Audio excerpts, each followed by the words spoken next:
Kerala Blasters ആരാധകർക്ക് നമ്മുടെ പുതിയൊരു വീഡിയോയിലോട്ട് സ്വാഗതം. ഇത് Blasters soccer.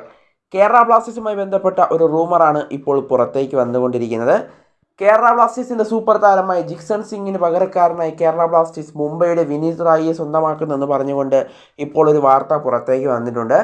ISL transfer market എന്ന് പറയുന്ന ഒരു ഇൻസ്റ്റഗ്രാം പേജാണ് ഈ വാർത്ത പങ്കുവച്ചിട്ടുണ്ടായിരുന്നത്. എന്നാൽ മാർക്കസ് മെർഗുലാവ് പറഞ്ഞിട്ടുണ്ടായിരുന്നു ജിക്സൺ സിംഗ് കേരള ബ്ലാസ്റ്റേഴ്സ് വിടില്ല എന്നുള്ളൊരു കാര്യം. ജിക്സൺ സിംഗിൻ്റെ പേരിൽ പ്രചരിക്കുന്നതൊക്കെ വ്യാജ വാർത്തയാണെന്നാണ് മാർക്കസ് മെർഗുലാവോ പറഞ്ഞിട്ടുണ്ടായിരുന്നത്. അതുകൊണ്ട് തന്നെ വിനീത് റായ് എത്താനുള്ള സാധ്യതകൾ വിരളമാണോ എന്നതൊക്കെ നമ്മൾ കണ്ടറിയേണ്ട ഒരു കാഴ്ച കൂടിയാണ്. എന്തായാലും ഇനി ബ്ലാസ്റ്റേഴ്സിൻ്റെ മധ്യനിര ഇത്തിരി കൂടി ശക്തിപ്പെടുത്താനായി കേരള ബ്ലാസ്റ്റേഴ്സിന് വിനീത് റായിയെ കൊണ്ടുവരുമോ എന്നുള്ളതൊക്കെ നമ്മൾ അറിയേണ്ട ഒരു കാര്യം കൂടിയാണ്. എന്തായാലും വിനീത് റായ് എത്തിയാൽ അത് ബ്ലാസ്റ്റേഴ്സിന് ഗുണം ചെയ്യും. കാരണം കിടിലൻ പ്ലെയർ തന്നെയാണ് വിനീത് റായ്. മുംബൈക്ക് വേണ്ടി മികച്ച പ്രകടനമാണ് വിനീത് റായ് ഈ സീസണിൽ പുറത്തെടുത്തിട്ടുണ്ടായിരുന്നത്. അതുകൊണ്ട് തന്നെ താരം എത്തിയാൽ അത് ബ്ലാസ്റ്റേഴ്സിന് ഗുണം ചെയ്യുന്നൊരു കാര്യം തന്നെയായിരിക്കും. പക്ഷേ ജിക്സൺ സിംഗിൻ്റെ ആയിരിക്കില്ല താരം എത്തുന്നത്.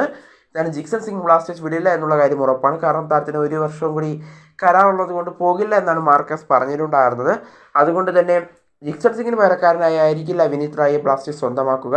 അഥവാ സ്വന്തമാക്കുന്നുണ്ടെങ്കിലും വേറെ ഒരു പ്ലെയർ ആയിട്ടായിരിക്കും സ്വന്തമാക്കുക, അല്ലാതെ ആരുടെ പകരക്കാരനായിട്ടായിരിക്കില്ല സ്വന്തമാക്കുക. എന്തായാലും വിനീത് റായിയെ ബ്ലാസ്റ്റേഴ്സ് സ്വന്തമാക്കുമെന്നുള്ള റിപ്പോർട്ടുകളാണ് ഇപ്പോൾ പുറത്തേക്ക് വന്നുകൊണ്ടിരിക്കുന്നത്.